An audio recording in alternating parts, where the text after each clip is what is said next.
What is going on, everyone? It's your guy Cole Jackson back here on Road Graders, brought to you today on the Russell Street Report, courtesy of DNL Tinting. Go check out dltinting.com, see what they can provide you, see what services they can bring to improve energy efficiency, protect your home, protect your car, all that good stuff. Go check them out, dltinting.com. As I said, we are back here on Russell Street Report going through our post-draft series, going through every pick. We're into the second round here. 30th overall pick in the second round, Roger Rosengarten, out of the University of Washington. I don't know about you guys, but I'm so tempted to call him Rosengarten. It's killing me. So hopefully I can fix that throughout the video tonight. But before we dive into it, thank you so much for the support on the first video on Nate Wiggins. Go check out the link down below if you guys missed it. And as always, be sure to hit that like button for me. Hit subscribe if you're new here and drop a comment and let me know what you think of Rosengarten and how he's going to fit into this offensive line picture. Let's get into some of the stats. This brought to you by the PFF Draft Guide. So I wanted to take a look at this and kind of show you. Do I have the... I didn't grab it. Okay, so Rosengarten, this is a piece of context that I think we all need to be aware of. So he played right tackle over the last 2 seasons. You can see he didn't have any snaps in 2021. He was actually the backup left tackle. They moved him in 2022 to right tackle, where he played the next 2 years. But the key here is that they moved him to right tackle for the left-handed Michael Penix. So that's a very important thing because he was actually protecting the blind side, even though he's playing right tackle. But he has that 2021 experience and previously playing left tackle. So in terms of where he's going to fit, obviously we expect him to compete at right tackle day one. But there's some long-term left tackle ability here, given he's already made the switch. He's already protected a blind side. Key things on your screen, obviously no sacks allowed. Through the 2 years, only 5 QB hits. That's some very impressive statistics. Higher than we've seen with some of the top prospects in terms of hurries allowed. But I think there's a key thing here, and that's why I grabbed the second chart. So you're going to see true pass set, so 219 in 2023. That's tied for the 4th most. Washington threw the ball a ton. They barely ran it. You can actually see the snaps here. 625 pass block snaps to 368 run. And you're going to see it. It's not just that they're true pass sets all the time, but a lot of coming out empty, a lot of coming out of no tight end support. So they're true pass sets, they're high difficulty sets, and that's actually really good. He's going to be battle tested for what Todd Monken's going to ask him to do. Todd Monken last year didn't want to give a lot of help from the tight ends. They didn't want to chip. They wanted to ask their offensive tackles to do 5-man protects, get 5 guys out running routes. So this is a good fit for that. As you can see, pass block efficiency over such a high workload, 98.7, tied for 14th in the NCAA. That's obviously very high. In the run blocking snaps, again, really important because the Ravens are shifting to that more zone-centered scheme, and you're going to see here he obviously played more gap, more power, more counter. Those 90 power/counter snaps, a lot of those are counter, and we're going to take a look at those. Really good fit because Monken loves to use a little bit of that, some of that counter bash that's carrying over from Greg Roman's time. And I think I also clipped some zone snaps just so you guys can see it, because I think that's what he's going to be asked to do here in Baltimore. Getting into his relative athletics score, obviously a very high-level athlete, and that will pop out to you guys immediately. He had the best 40-yard dash at the combine, one of the top ever by an offensive tackle at a 4.92. Really high-level 20-yard split, 10-yard split, all that good stuff. Really good shuttle as well, and a good broad with lower vertical, but still pretty explosive. So obviously the key here is his size, only 6'5", only 308, so he's shorter and lighter, and only 33.5-inch arms. So we'll get into that. But let's get into the good stuff. So we're going to be here for a while. Buckle in. Again, hit that like button if you guys are excited for this breakdown, and just bear with me. I spent a lot of time on this film. I think there's a lot to really take away here and really show you guys not only what he's going to be able to bring in year one, but where he's going to be able to make some improvements, but why I think it's so worth investing in him. He's such an intriguing athlete, such an intriguing skill set.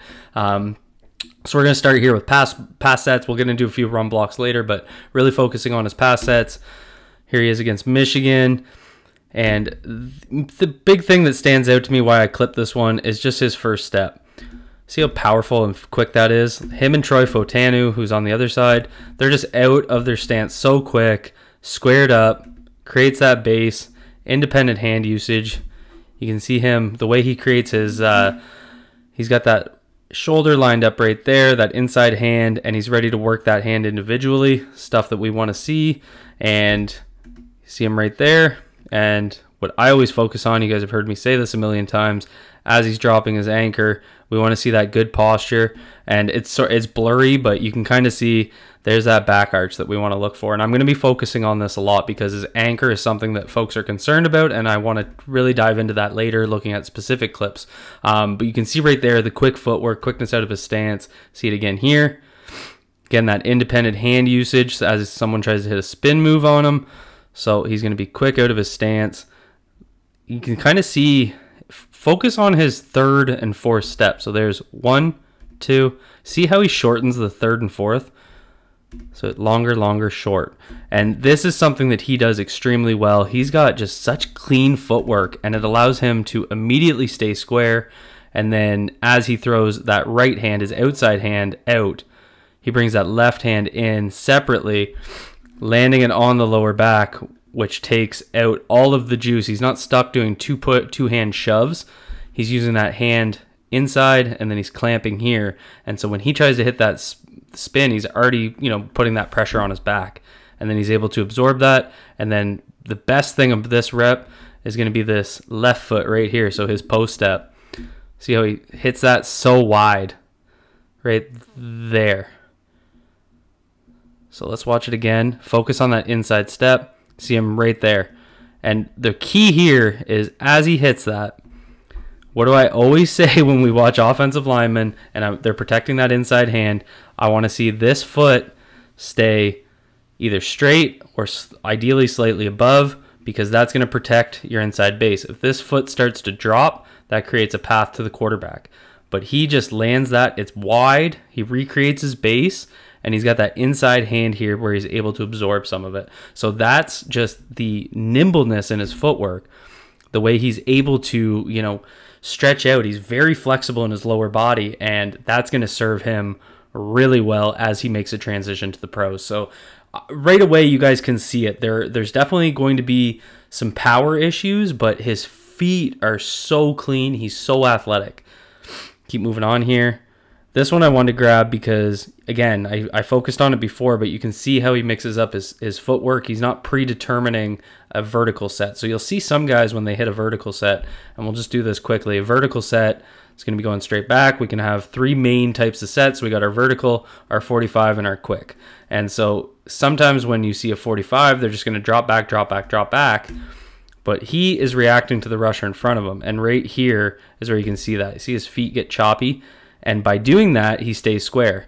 So he is reacting to the rusher, and he's letting his footwork, keep him square. He's not getting too deep, which creates that inside lane.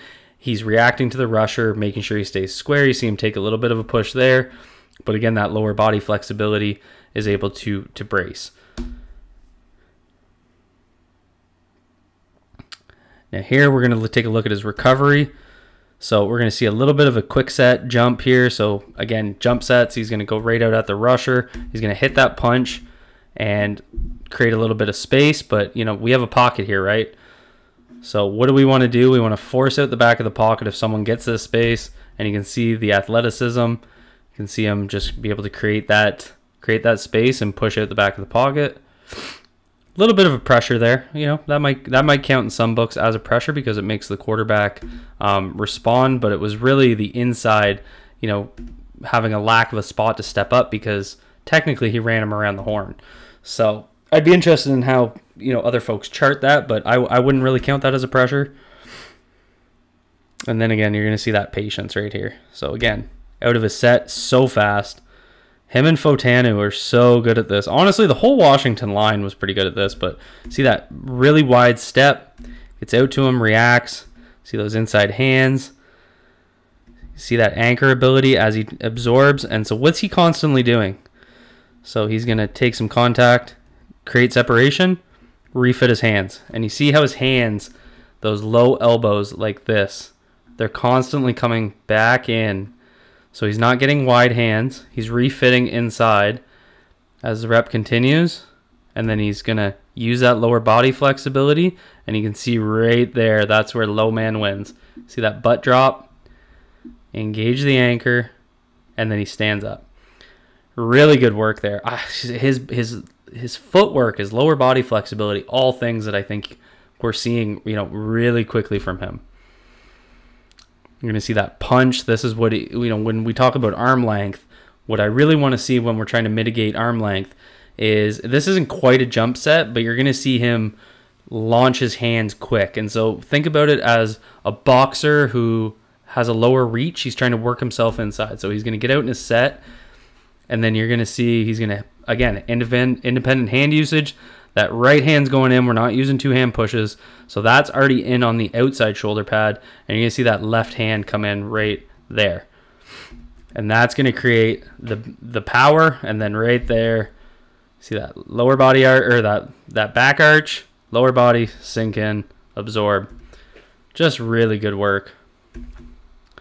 Now we're going to get into the quick sets. So this is where we're going to have some fun, because his quick sets aren't just quick sets. He's mixing up sets. He'll take a vertical step and then quick set. We're going to start with a pure quick set here. Then we're also going to take a look at some of the issues in his quick sets and how that might get better. So you're going to see him, again, right out at the rusher, hands on, kind of what we just saw before. Almost looks similar to that rep.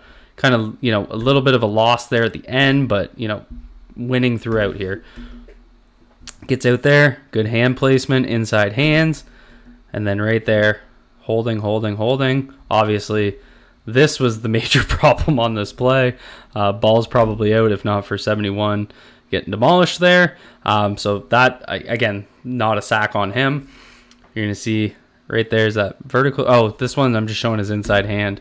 So there's going to be issues with crossface, and so he comes out quick here. Defender tries to cut inside of him. He's just going to ride him through. Just really good stuff there. That inside hand throwing up the stop sign. Now we get more quick sets. So this is what I say when he's mixing up his set.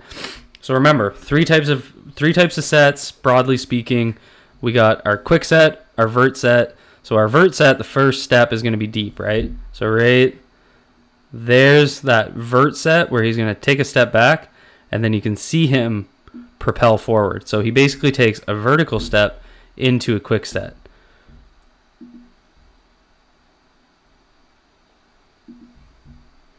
What's going on here?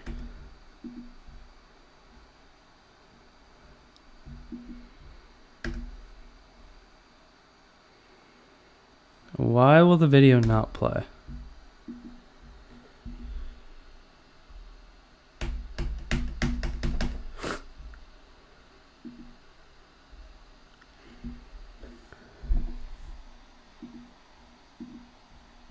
Just give me a second.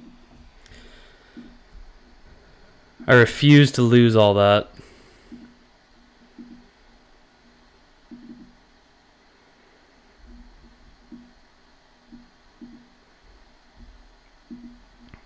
All right, we're back.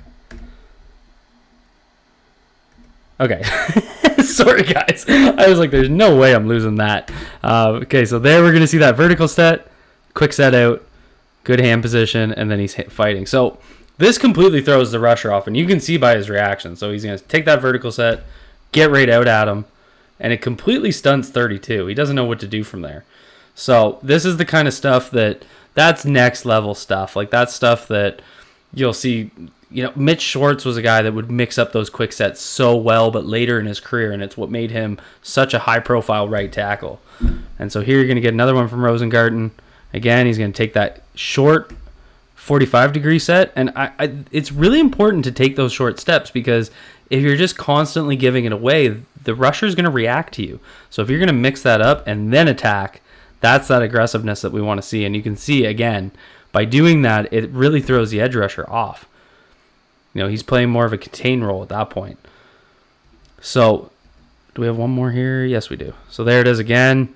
He's going to take that step back, vertical, and then get out. That's some aggressive offensive line play right there. Boom. You see him perfect. You can see him getting physical there at the end. This is the type of stuff that I think is going to make him a high-level pro. So by doing this too, it goes back to that arm length thing, by playing those hands inside. So if you're able to get out there and be first on with your hand placement, and you can see right here, you cannot ask for a better position from your offensive lineman. Wide base, his back's up tall to engage his anchor, and he can drop that butt if he needs to. Those two hands are on the inside, right on the chest plate. That's perfect.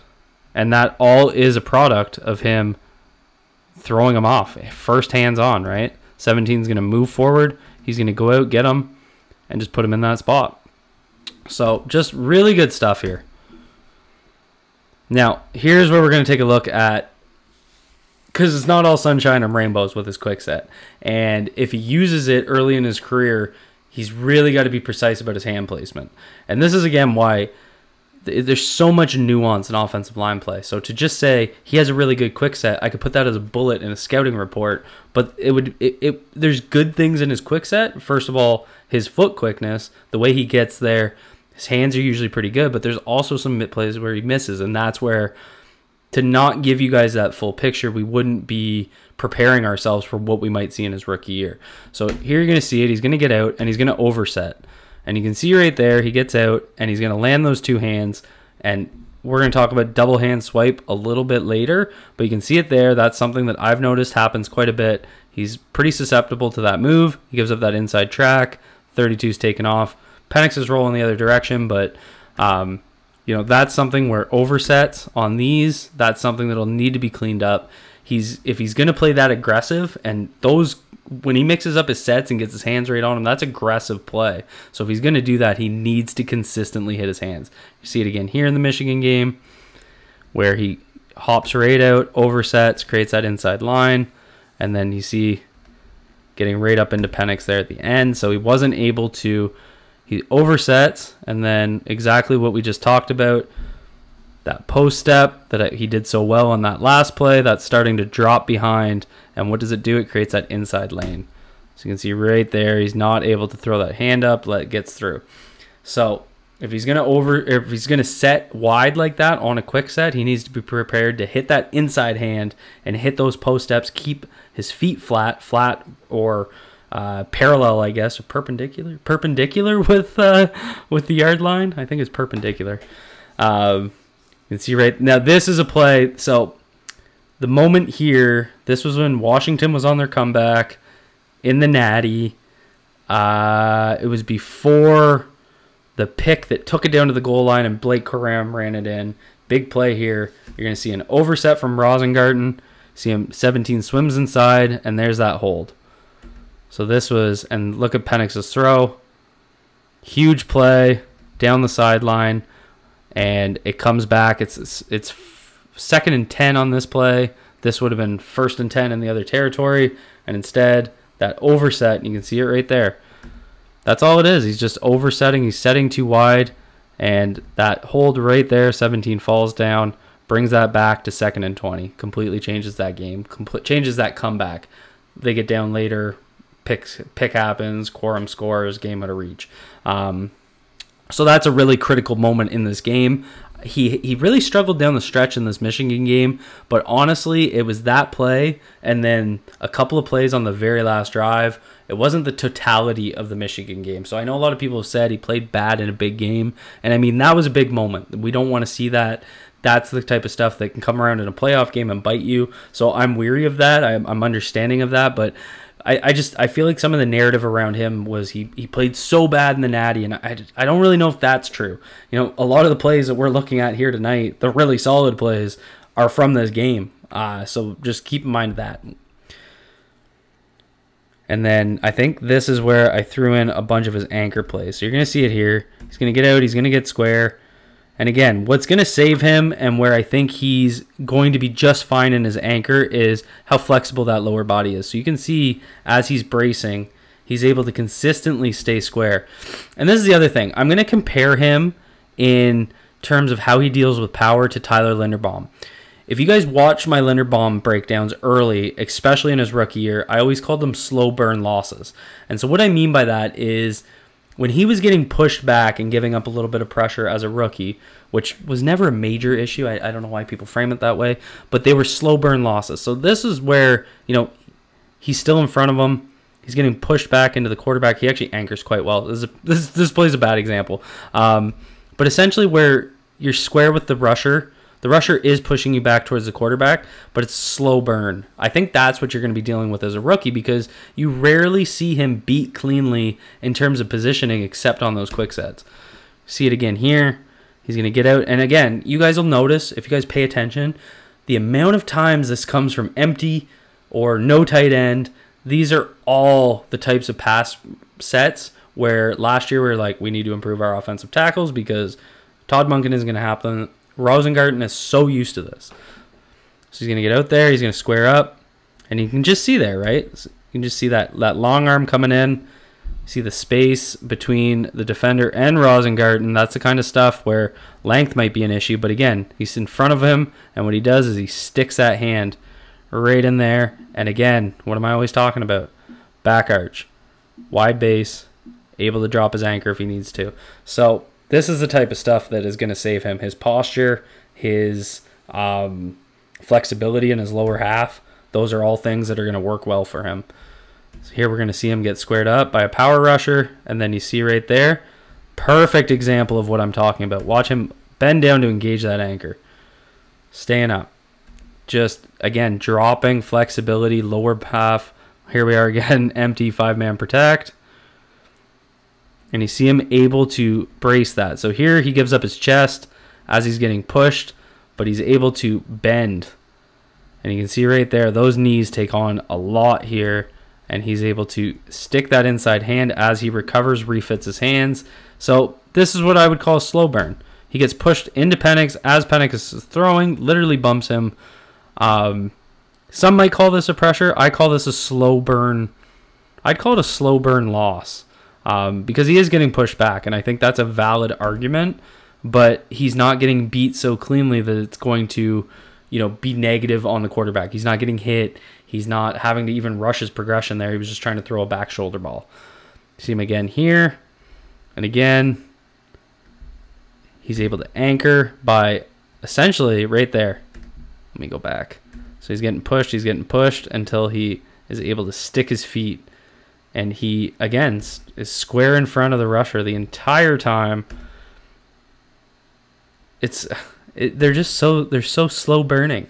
You know, no pressure there. Keeps Penix completely clean on his blind side. Penix doesn't even have to worry. He doesn't flinch. He steps up because of the pressure from the tight end. Delivers that ball. Wanted to show a couple processing plays, just dealing with stunts, twists. I thought that ability in his game was very high level, very good. So 3 is going to work in his way. 1's going to loop around. And again, he's going to have to, you know, drop that anchor a little bit, but picks that stunt up no problem. We're going to get a similar twist here. Loved this one. So essentially, you're going to use 18 to cut inside. The Ravens did this a ton last year on defense with their linebackers. So cut inside with him, loop the linebacker around, and he sees it. So you can see his eyes are not focused on the edge rusher. His eyes are focused on the linebacker. So I don't know what he saw pre-snap that made him see that, but he's unfazed. He takes the inside man. This linebacker is coming through cleanly. You can see they set up by slanting the D-line with the 5, I think he's like a 4-eye tech. By slanting him inside, they're going to create an overloaded line. So you got one guy here blocking nobody, and then you got a guy coming free again. The Ravens did this all year last year. But Rosengarten throws up that inside hand, plays that the right way. So even though Penix takes contact there, free rusher, Rosengarten has to take the inside man. The O-line did this fine. Quarterback has to pick that up. That's just the defense. Creating an opportunity through a scheme blitz. Again, the Ravens do that at such a high level. Now, this one I pulled because it's hilarious, and I think he offers a lot in the screen game. So you're going to see he's going to let the rusher go, and he's going to smack him in the back of the head. And I always find these so funny. See, bam. So he's going to roll back inside and basically do a 360, which is funny. And then he's going to get out and make the lead block. You don't find that type of athleticism just anywhere. I want to give that as an intro to the run game because it really comes down to exactly what you'd expect looking through his pass plays. He's not a powerful run blocker, but he's a really, really good locator. He's athletic. He's able to use his foot speed to track guys, to be able to make blocks. I'm going to show you a few zone blocks here. So here they're going to go zone left. He's on the backside. You see him able to cave in on the combo block. I like that ability to do that. Nice and low. Doesn't get his hand across because he was trying to, make sure that he's able to seal with the tight end. But just a good job there to use a little bit of power and then finish. I think that's important too. And all of these, here we're going to get where I think you're going to get the best growth or the best from him in the zone game is really how he uses his positioning. So it's kind of the same concept of his pass pro. He's going to use his speed, his flexibility, and his ability to, be smart, play smart. So he's on the backside here. He's got an edge rusher on him, and he just turns him inside, creates that hole, pushes him out, creates that gap. So that's the type of run blocker I see in him. He's not powerful at this point. That's going to come with functional strength. But the good thing is he's super athletic, and I much rather have to get a guy stronger than have to make them more intelligent, make them more physical, because that's not lacking. He's not lacking in physicality. He's just the functional strength just needs to improve. He needs to be in an NFL weight room. You get here again that athleticism. He's actually going to overlap the right guard and be able to push. He oversets a little bit on this. You'd like to ideally keep this helmet on the inside and be able to take that right hand up into the armpit and drive through. But he does create that lane and just the athleticism to overlap.